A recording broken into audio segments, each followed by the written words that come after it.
DNA sports अड्डा में आप सभी का बहुत बहुत स्वागत है। और इंडिया वर्सेस इंग्लैंड के 4 टेस्ट डे 1 में जो रूट रहे हैं वो रहे पूरे अटूट और उन्होंने ठोकी है सेंचुरी। तो अगर हम पूरा आज का दिन, शशांक, आपको लग रहा था कि ऐसा हो जाएगा कि कहाँ इंडिया पहले सेशन में 5 विकेट लेती है और फिर लास्ट के 2 सेशन में देखें तो 2 विकेट ही गिरते हैं, वो भी थर्ड सेशन में सिराज के तीसरे कमबैक सेशन में। देखने को यस, मिलता है। हाँ। देखिए, ऑब्वियस था, मतलब ये तो जरूर लग रहा था कि अब इंडिया वापस से एक और डेड रबर कर देगी इसको, लेकिन हम बैक से ये बात कर रहे थे, जो रूट ने वो किया जो जो रूट करना जानते हैं और उनको करना चाहिए कि बेसबॉल आप चलाते रहिए, जिसको चलाना है। जो रूट अगर जो रूट बन के नहीं खेलेंगे तो फिर वो बेसबॉल इफेक्टिव लगता नहीं है। जो हमने इंडिया के साथ भी देखा है कि अगर पूरी टीम सॉलिड लिखती है, अगर 2-3 जो प्लेयर है, हमारी जो कोर टीम है, वो सही खेले, सेम विद जो रूट की, जो रूट आप सही खेले तो वो जो 112 पे आई थिंक 5 हो गए थे फर्स्ट सेशन में ही, जिसमें आप बेन स्टोक्स का विकेट भी खो चुके थे। उसके बीच में दूसरे सेशन में कोई विकेट आया नहीं, तीसरे सेशन में जो सिराज को एक विकेट मिला, और उसके बाद तो पूरे उसके बाद के दोनों फर्स्ट सेशन में इतना खराब खेलना कि आप पूरा सेशन गवाए 5 विकेट, उसके बाद दोनों सेशन जीतना दिन के, और फिर आप 300 लगा दे 112 5 होने के बाद, और अभी भी 3 विकेट हाथ में, जिसमें रॉबिन्सन भी सेट है, उनकी भी साझेदारी 50 की हो गई है। इसके पहले की बेन फोक्स की साझेदारी हुई थी। तो अभी तक इंग्लैंड की, मतलब ये नहीं कहूंगा कि वो फुल पकड़ में गेम है।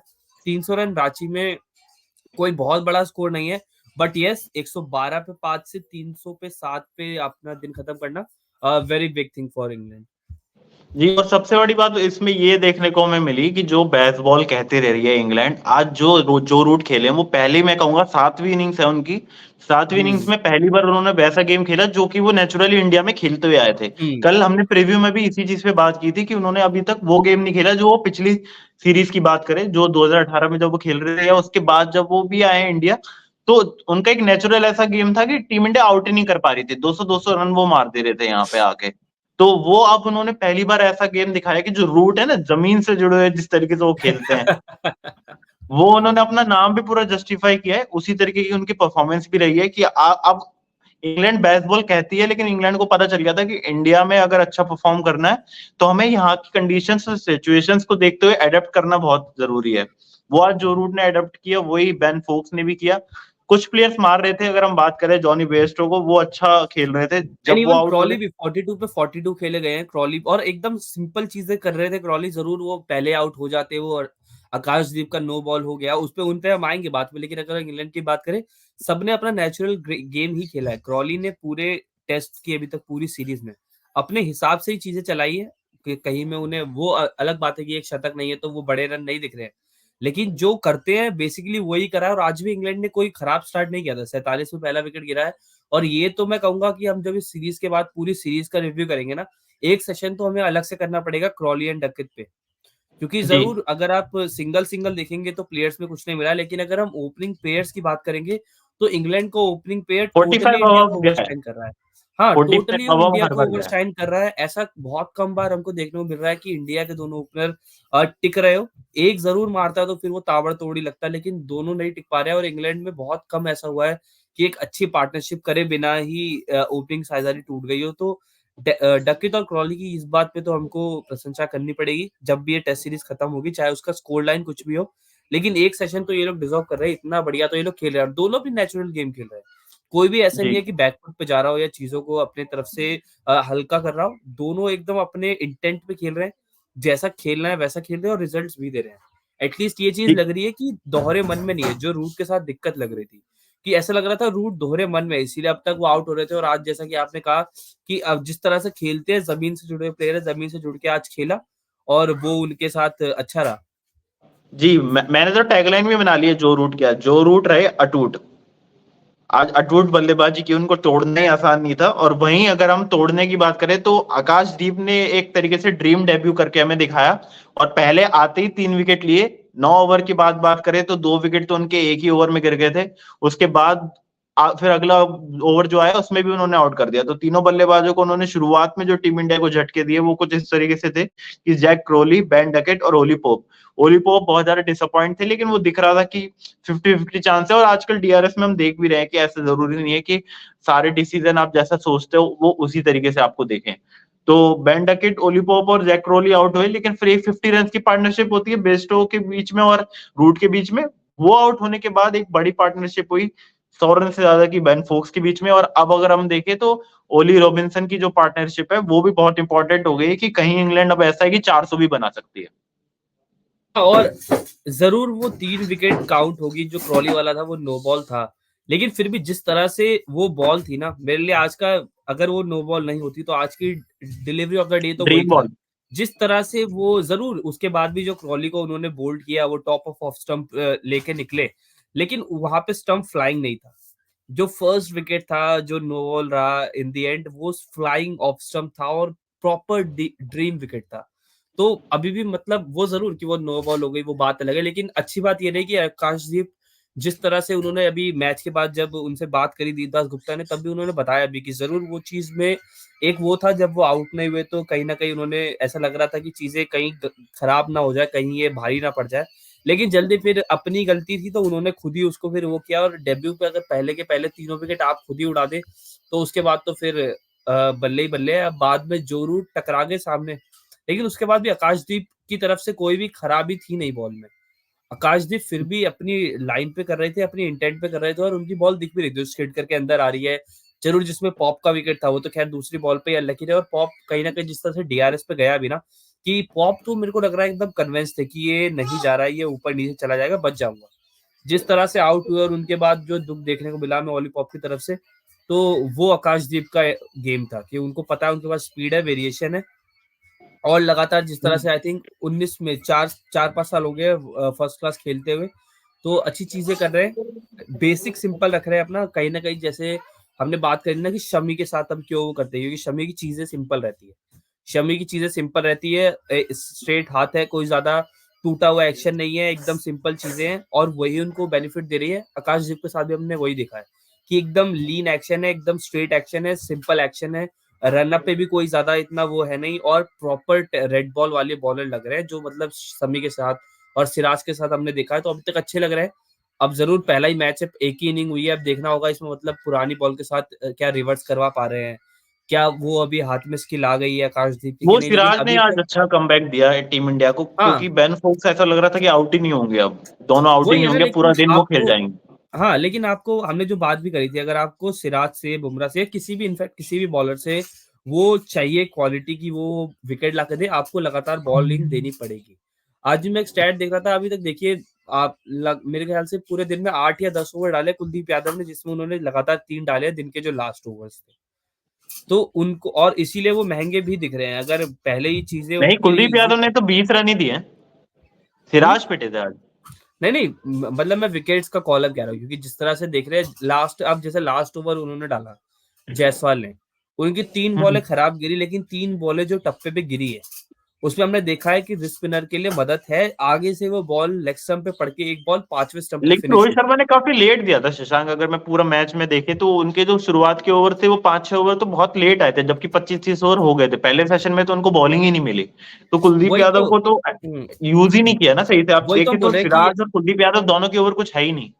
हाँ, हम वही बोल रहे हैं, मैं वही बोल रहा हूँ ना कि अगर आपको दोनों बॉलर्स से कुछ चाहिए, विकेट चाहिए, आपको लगातार उनको बॉलिंग तो देनी पड़ेगी ना। अब जैसे लास्ट में हमने देखा कि जिस तरह से जायसवाल, अब जायसवाल को हम एज अ बॉलर नहीं मानते, लेकिन वो रिस्ट स्पिन करते हैं, लेग स्पिन करते हैं, लास्ट ओवर आए, 3 बॉल अच्छी डाली, 3 बॉल खराब डाली, ठीक है, उनको चौका भी पड़ गया, 6 रन दिए उन्होंने ओवर में। जो उनकी तीनों बॉलें आगे गिरी है, लिटरली एक जो उनकी आई थिंक चौथी बॉल थी ओवर की, या दूसरी में थोड़ा कंफ्यूज हो रहा हूँ, वो लेग स्टंप पे पड़ी है। लेग स्टंप पे हम्म। पड़ने के बाद और आगे से ही 4 मीटर के पास से आगे से स्पिन होके वो चौथे या 5वें स्टंप पे खत्म हुई है, और बीट हुआ है पूरी तरह से जो रूट, वो जो रूट जो शतक मार चुके हैं वो बीट हुए हैं। अगर वहां पे आप कुलदीप यादव को लगातार बॉलिंग देते, और कहीं ना कहीं हो सकता था अगर आप लेग स्लिप भी लगाते, तो कुलदीप यादव अगर लगातार एकदम बॉलिंग करते रहते, एक अच्छा स्पेल मिलता थोड़ा लंबा, तो मुझे लग रहा है कहीं ना कहीं वो चीजें दिक्कतें लाते वो रूट के सामने। लेकिन आप उनको लाए नहीं, आप जब अश्विन को लाए, आप जब तक जडेजा बॉलिंग कर रहे थे आपने लेग स्लिप रखा हुआ था, जब आई थिंक रूट 76 पे थे। अब मैं देख रहा था मैच, लेग स्लिप रखा हुआ है, जैसे ही अश्विन आए बॉलिंग करने, वैसे ही उन्होंने लेग स्लिप हटा दिया और सरफराज को सिली पॉइंट ले लिया।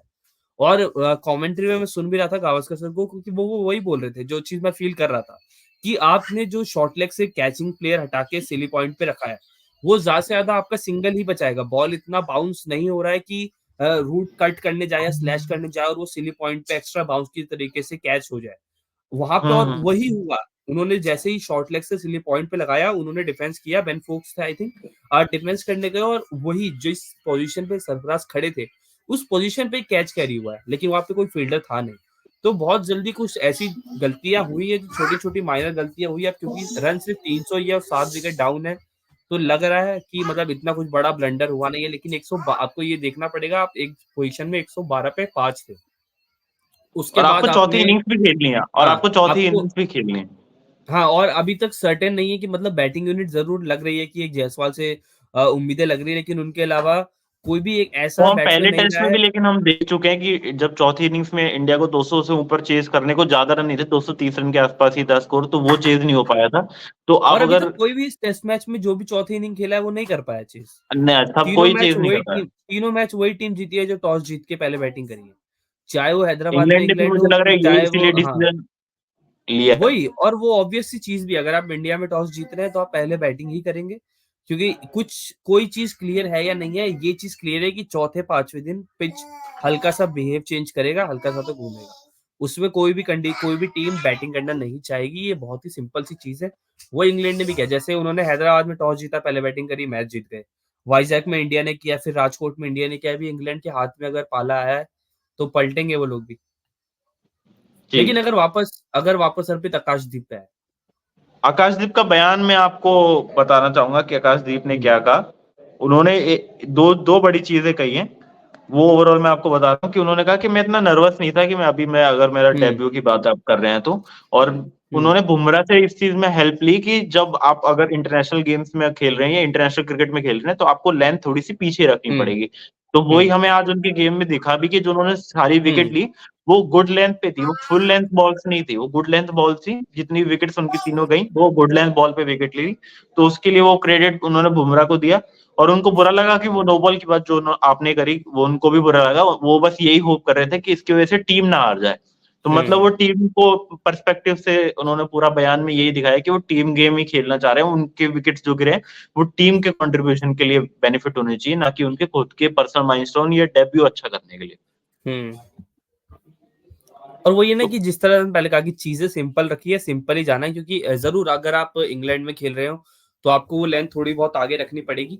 लेकिन आप अभी इंडिया में खेल रहे हैं, यहाँ पे आपको वो वाली स्विंग मिलने वाली है नहीं, कि आप 4 मीटर से बॉल घुमा रहे हो और दूसरे, तीसरे स्लिप पे लगातार आप कैचेज़ करवा रहे हैं। आपको इंडिया में थोड़ा 5 मीटर रखना पड़ेगा कि वो अनइवन बाउंस को कहीं न कहीं थोड़ा-सा उसकी पे भरोसा दिखाना पड़ेगा आपको कि अनइवन बाउंस कहीं न कहीं हो सकता है। और वो चीज़ें कहीं न कहीं आकाशदीप के लिए अच्छी रही है, जो आज तक सिराज के लिए, बुमराह के लिए, सबके लिए अच्छी हुई है इन कंडीशंस में। जी।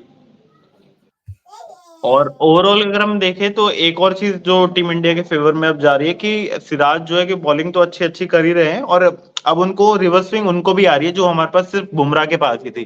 तो तीसरे टेस्ट में अगर आपको तीनों फास्ट बॉलर्स, पांचवें टेस्ट में अगर आपको तीनों फास्ट बॉलर्स भी खिलाने पड़े, तो अब आपके पास बुमराह, सिराज और तीसरे बॉलर आकाशदीप भी बन के तैयार हो रहे हैं कि अगर धर्मशाला में सीमिंग कंडीशन रही तो उस तरीके से भी काफी हेल्प करने वाला है ये वाला मैच। अगर इसी मैच को बस मैं मेरे को यही है कि ओली रॉबिन्सन से जो हम उम्मीद कर रहे थे, कल भी मैं बात कर रहा था कि इंग्लैंड ने उनको लाया ही इसलिए है कि जिससे जो बैटिंग है वो थोड़ी डेप्थ बढ़ जाए, और वो डेप्थ जो इंग्लैंड ने बढ़ाई उसका फायदा ही इंग्लैंड को आज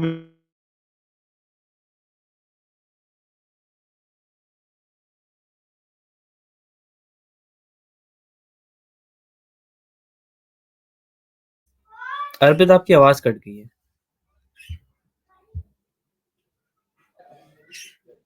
जी शशांक, शायद टेक्निकल इशू की आपकी वजह से बीच में हाँ, आवाज चली गई थी। हुँ, मैं ओली रॉबिन्सन की बात ही कर रहा था कि बैटिंग डेप्थ जो उन्होंने बढ़ाई है उस वजह से अब ये हो गया है कि गेम में इंग्लैंड भी अब बराबर ही है। हम उसको पीछे नहीं कर सकते कि इंग्लैंड पीछे चला गया है। हुँ। हाँ, इंग्लैंड एकदम, अभी तो मैं ये कह रहा हूँ, मतलब मैं ना इंग्लैंड को आगे मान रहा हूँ, ना इंडिया को आगे मान रहा हूँ। अभी तो मैं बराबर देख रहा हूँ। अगर आप पूरे टेस्ट के दिन में अगर आप 300 रन लगा रहे हैं, 7 विकेट खो रहे हैं, कहीं न कहीं ज़रूर वो स्कोर बोर्ड पे दिखेगा, मतलब जो सेशन वाइज़ सेशन बोर्ड है, उसपे दिखेगा कि एक सेशन इंडिया का गया पहला और दूसरा इंग्लैंड का। लेकिन अगर ओवरऑल हम डे देखें तो बराबर ही है। 300 रन बने जी। हैं, 7 विकेट खोए हैं। कल 1 आध घंटे की बात है, अगर यहीं पे वो 3 विकेट स्टार्टिंग में गिर गए, 30-40 रन के अंदर, तो 350 फर्स्ट इनिंग में रांची में कोई बड़ी बात नहीं है। और एक बात जो अभी आपने कहा, मैं भी वही सोच रहा था कि कहीं न कहीं मैं चाहता हूँ धर्मशाला में अगर पिच एकदम सख्त बने, अच्छा बने, तो हम तीनों पेसर को खेलता हुआ देखें, जिसमें बुमराह, सिराज और आकाशदीप हो, क्योंकि मुकेश कुमार ने अभी तक उनको जो मौका मिला है एक मैच में, दूसरे टेस्ट मैच में, वो क्वालिटी नहीं दिखाई है जो आकाशदीप ने अपने पहले ही स्पेल में दिखा दी थी। और पहला जी स्पेल चलिए फिर भी ठीक है, उसमें उनको 3 विकेट मिले, लेकिन जो दूसरा स्पेल आया सेकंड सेशन में, अच्छा इससे पहले हम बात खत्म करें, अजीतानंद मिश्रा जी का नाम ले लेते हैं, परेशान हो रहे हैं थोड़े से कमेंट्स में। हाय अजीत भाई, देखते रहिए डीएनए, और जो रोज जब भी मैच खत्म हो रहा है, आधे घंटे के अंदर अंदर हम आपके साथ जुड़ जाएंगे। जो भी आपके क्वेश्चंस है कमेंट में लिख दीजिए, बस अब नाम ले चुके हैं हम, एक ही चीज मत लिखिए बार बार। ठीक है, जी, तो मैं वही स्पैम कह रहा कर था दिया कि उन्होंने पूरा, हाँ, स्पैम कर तीनों दिया है। जो तीनों टेस्ट मैचेस है, जो तीनों पेसर है हमारे, मैं चाहता हूँ उन्हें खेलता देखना। और जहां तक रही आकाशदीप की बात, मुकेश कुमार की आगे क्यों, क्योंकि मुकेश कुमार थोड़े इन एंड आउट लगे हैं। आकाशदीप के साथ भी हो सकता था, अगर वो स्टार्टिंग में विकेट ना लेते तो कहीं उन्हें भी कम बॉलिंग मिलती, लेकिन वो उनके हाथ में नहीं था। उनके हाथ में था जब दूसरे स्पेशल स्पेल में उन्हें विकेट नहीं मिली है, उसके बाद भी वो लगातार अपना टप्पा नहीं खोए। रूट को उन्होंने 2 बार बीट किया, बेन फोक्स के खिलाफ अच्छी गेंदबाजी करी, अपनी लाइन नहीं छोड़ी और ना आगे ना पीछे, एक गुड लेंथ का टप्पा पकड़ के चलते रहे। तो वही कहते हैं ना, जी रेड बॉल में अगर आप एक टप्पे पे 6 में से 4 बॉल भी गिरा रहे हैं, तो वेल एंड गुड है, कप्तान आपको कुछ कहने वाला नहीं है। और वो उन्होंने बहुत अच्छे से किया है आज। जी, अब ओवरऑल बस अब ये है कि टीम इंडिया 400 से ऊपर ना जाने दे फर्स्ट इनिंग्स का जो इंग्लैंड का टोटल है। अगर 400 के अंडर टीम इंडिया रखती है तो फिर ये है कि अगला आपके पास मौका है कि आप खुद 450 या 500 रन बना सकते हैं और मैच में इक्वल पे पहुंच सकते हैं, या थोड़ी बहुत आपको 50 रन की लीड मिल सकती है। क्योंकि ये टेस्ट तो अगर इंडिया ड्रॉ भी कर लेती है तो भी एक मतलब फेवरेबल ही रहेगा कि आप सीरीज हारेंगे नहीं। तो अभी मैच में आप बहुत ज्यादा पीछे भी नहीं है, आगे भी लेकिन नहीं है, अगर और हाँ, किसी को नहीं पता वही कि ना, कौन सी रिस्क इनिंग्स ले में। सकते हैं अगर हार गए तो फिर हाँ 5वां टेस्ट बहुत बड़ा हो जाएगा और उसके बाद फिर आपको वो सरदर्दी लेनी पड़ेगी। इसलिए ये वाला जी मैच ज़्यादा इम्पोर्टेंट है, रिस्क नहीं ले सकते कोई भी। वो अभी तक वो जी दिखा भी है और वही कहीं न कहीं दिखा है जो स 60 ओवर यानी 2 सेशन में इंडिया ने तीनों रिव्यू गँवाए अपने। वही वही चीज़ दिखी कि वो डेस्परेट सी दिख रही है कहीं न कहीं। 60 ओवर में 3 के 3 रिव्यू खो देना और उसके बाद जो जडेजा का वो विकेट था, आई थिंक ओली रॉबिन्सन थे वहाँ पे, यस रॉबिन्सन थे वहाँ पे। सामने बॉल पड़ा है लेग स्टंप पे और मिडल स्टंप पे वो बॉल हिट कर रही थी। बैट नहीं लगा, कुछ नहीं लगा, लाउड अपील भी थी, अंपायर ने मना किया। बाद में जब रिप्ले में देखा, इट वाज़ अ प्लम्प और बॉल में भी कोई एकदम आगे की बॉल। तो वही बिल्कुल। आपने पहले एकदम चीज़ें नर्वस होके आपने वो रिव्यू लिए सारे गँवाए और बाद में आपको वो चीज़ दिक्कत दी कहीं न कहीं और अभी भी वो दिक्कत ना दे ज़्यादा, हम तो वही चाहेंगे। लेकिन स्टिल ये गलती हो गई है जो पहले अभी तक पूरी सीरीज़ में इंग्लैंड ने करी है कि वो रिव्यू लगातार अपने खराब रिव्यूज़ गँवाए हैं। इंडिया ने अभी वो कर दिया है। मैं बस होप कर रहा हूँ कि कल 40-50 रन के अंदर-अंदर 350 के अंदर वो तीनों विकेट मिल जाए, सुबह जल्दी, जो अब तक इस पूरी टेस्ट सीरीज़ का एक वो रहा है, जी पूरा ट्रेंड रहा है। अगर हम बस उसमें जायसवाल की पारी और पोप की पारी को हटा लें, तो अभी तक पूरा ट्रेंड यही रहा है, जो रात को चले हैं, अगले दिन नहीं चले, तो वो देखने में अच्छा लगेगा। अच्छा, जी अब रोहित ये। जोशी का एक कमेंट ले लेते हैं, अर्पित, इससे पहले हाँ कोई हम नया टॉपिक खोले। I think it's a good pitch for batting, Root and Foakes shows that. हमने वही कहा है, स्टार्टिंग में उन्होंने भी जो आकाशदीप है, उन्होंने भी मैच के बाद यही कहा कि स्टार्टिंग में बॉलर्स को थोड़ी मदद थी, जो हमने देखा ही पहले सेशन में, क्योंकि ज़्यादा कोई धूप नहीं है, मौसम ठंडा है, तो ऐसा भी कुछ नहीं है कि पिच ज़्यादा गर्म हो रही है और बहुत ज़्यादा क्रैक्स खुल रहे हैं। मौसम भी फेवरेबल है, बहुत ज़्यादा गर्म नहीं है, तो पिच भी ज़्यादा इतना कोई मौसम पे डिरेल नहीं कर रही है, इतना उसपे वो अटकी हुई नहीं है कि मौसम चेंज होगा या गर्म होगा, तो पिच थोड़ा-सा स्टिक करेगी और स्पिन ज़्यादा मिलेगा। और दूसरे सेशन के बाद आकाशदीप ने वही कहा कि बॉल अच्छे से बैट पे आ रहा है और अगर आप सिर्फ इंटेंट दिखाएं, जैसे हमने देखा इससे पहले रूट लगातार वो रिवर्स स्वीप मारने का ट्राई कर रहे हैं और स्वीप तो वो अच्छा मारते हैं, बेन फोक्स भी अच्छा स्वीप मारते हैं, लेकिन दोनों ने एक भी बार ट्राई नहीं की वो चीज, कुछ भी ऊट डिफेंस पटांग ऐसा ट्राई डिफेंस नहीं आपको किया है। स्ट्रांग रखना पड़ेगा, हाँ, मतलब आप सिर्फ अटैक ही नहीं कर सकते पूरे गेम में। कुछ भी ऊट-पटांग ट्राई नहीं किया है, सिंपल वही जो हम स्टार्टिंग से वही बात कर रहे हैं कि ज़मीन से जुड़े हुए प्लेयर हैं। ज़मीन से जुड़ी हुई इनिंग खेली है रूट ने और वो शतक इसलिए लगा है। बेन फोक्स की भी ज़रूर वो शतक नहीं लगा या कुछ वैसे न वैसे, इसलिए उनकी बातें थोड़ी कम हो रही है, लेकिन जो रूट के वो रन आए, जो अभी 106 पे खेल रहे हैं नाबाद, वो वो वैन फोक्स की वजह है बदौलत ही है, कि वरना तो इनिंग्स ही नहीं होती इतनी बड़ी। वही उससे पहले ज़रूर वो बेस्टो ने दिए, वो 35 पे 38 लगाए।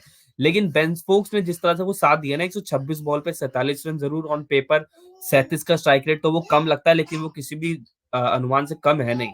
उसके चक्कर में ही वो रूट को वो साझेदारी करने का मौका मिला है वहाँ पे, कि एक जी, जगह पे आप 112 पे 5 है और उसके बाद सीधा आप 225 पे 6 हो रहे हैं। जिसमें 112 पे 5 में बेयरस्टो की पारी निकल चुकी है, मतलब वो 38 रन निकल चुके हैं 3-4 विकेट खो के। तो 112 पे जी, 5 और फिर सीधा 225 तक आप साथ दे रहे हैं, तो एक बहुत बड़ी बात है। क्योंकि 24 ओवर जी, और फिर 68 ओवर्स पूरे मतलब डेढ़ सेशन का फ़र्क है इसमें। जी। तो यही अब पूरा आप देखेंगे हम कि दूसरे दिन में टीम इंडिया किस तरीके से बैटिंग करती है। जायसवाल, रोहित शर्मा सब फॉर्म में। सरफराज खान ने दोनों पारियों में डेब्यू में 50 लगाई है। रजत पाटीदार एक प्लेयर है। शुभमन गिल की भी हमें लास्ट पारी में 50 लगी थी, 90 रन थे उनके। एक रजत पाटीदार ही अब प्लेयर है, अगर हम पूरे टॉप 5 की बात करें बैटिंग ऑर्डर में, कि जिनकी तरफ से कोई बड़ी पारी नहीं आई है, तो उनके लिए भी मेरे को लगता है कि ये आखिरी टेस्ट और आखिरी इनिंग्स हो सकती है, कि यही मौका है। अगर इसमें परफॉर्म नहीं करते हैं तो पांचवें टेस्ट में चेंज होंगे ही होंगे। तो उनके लिए भी बहुत बड़ी अपॉर्चुनिटी है। तो टीम इंडिया किस तरीके से अब इस टारगेट के करीब जाती है, उस पर बात करेंगे आपसे कल। अगर आपको हमारा ये लाइव सेशन पसंद आया हो तो डीएनए को आप लाइक, सब्सक्राइब और कमेंट करना ना भूलें, और शेयर भी करें हमारा वीडियो। और हिंदी और इंग्लिश की वेबसाइट्स पर जाकर भी आप अलग अलग स्टोरीज पढ़ सकते हैं। तो आज हमारे से जुड़ने के लिए बहुत बहुत धन्यवाद।